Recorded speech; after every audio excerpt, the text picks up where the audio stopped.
समता मूलक शोषण मुक्त समाज बनाने, शिक्षा का अधिकार दिलाने और महिलाओं को शिक्षित करके उसमें स्वाभिमान जगाने के लिए जिस तरह से दलित संत और समाज सुधारकों में महात्मा ज्योतिबा फूले, सावित्रीबाई फूले, बाबा साहब डॉक्टर भीमराव अंबेडकर, नारायण गुरु का नाम है, उन्हीं में से 17 सितंबर 1879 को गरेड़िया परिवार में जन्मे ईवी रामास्वामी पेरियार का भी नाम शीर्षस्थ क्रम में आता है। पेरियार एक सम्मानजनक शब्द है और पवित्र आत्मा के रूप में माना गया है। इन्हें एशिया के सुकरात की भी संज्ञा दी गई है।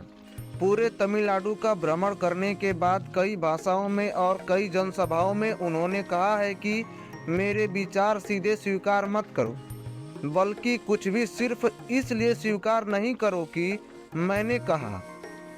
इस पर विचार करो, अगर तुम्हें लगता है कि इसे स्वीकार कर सकते हैं तभी स्वीकार करो, अन्यथा छोड़ दो। उनके मूर्ति के नीचे लिखे गए ईश्वर के विरुद्ध शब्द को न मिटाने के लिए हाईकोर्ट ने इसलिए खारिज कर दिया कि पेरियार जो कहते थे उस पर वह विश्वास रखते थे, इसलिए उनके शब्दों को उनकी मूर्तियों के पैड स्तर पर लिखवाना गलत नहीं है। पेरियार के मूर्ति के नीचे लिखा है कि ईश्वर नहीं है और ईश्वर बिल्कुल नहीं है। जिसने भी ईश्वर को रचा वह बेवकूफ़ है। जो ईश्वर का प्रचार करता है वह दुष्ट है और जो ईश्वर की पूजा करता है वह बर्बर है।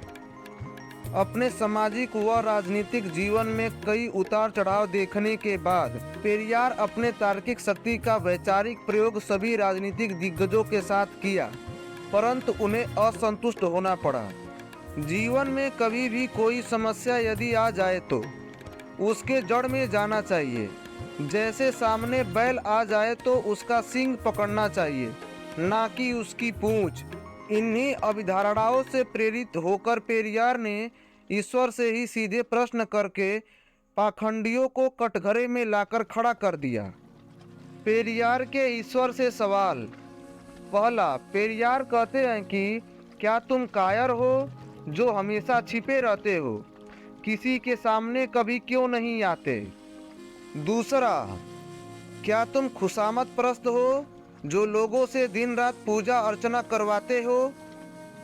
तीसरा, क्या तुम भूखे रहते हो जो लोगों से मिठाई, दूध, घी आदि लेते रहते हो? चौथा, क्या तुम मांसाहारी हो जो लोगों से निर्बल पशुओं की बलि मांगते हो? पांचवा, क्या तुम व्यापारी हो जो मंदिरों में लाखों टन सोना दबाए बैठे हो? छठवा, क्या तुम व्यभिचारी हो जो मंदिरों में देवदासियां रखते हो? सातवां, क्या तुम कमजोर हो जो हर रोज होने वाले बलात्कार को रोक नहीं पाते?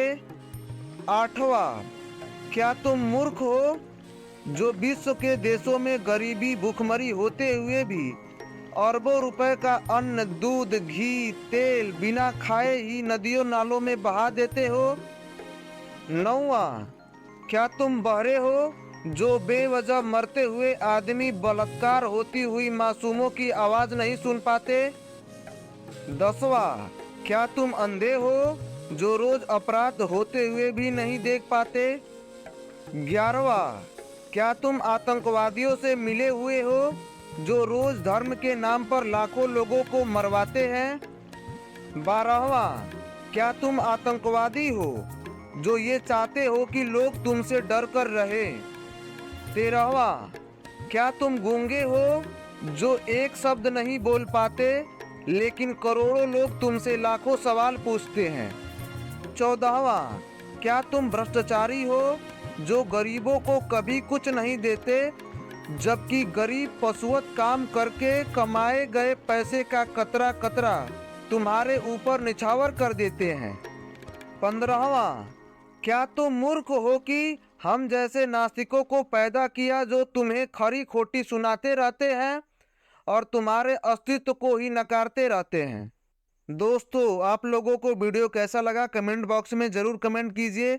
वीडियो को लाइक करके चैनल को सब्सक्राइब कीजिए और अपने दोस्तों को शेयर कीजिए।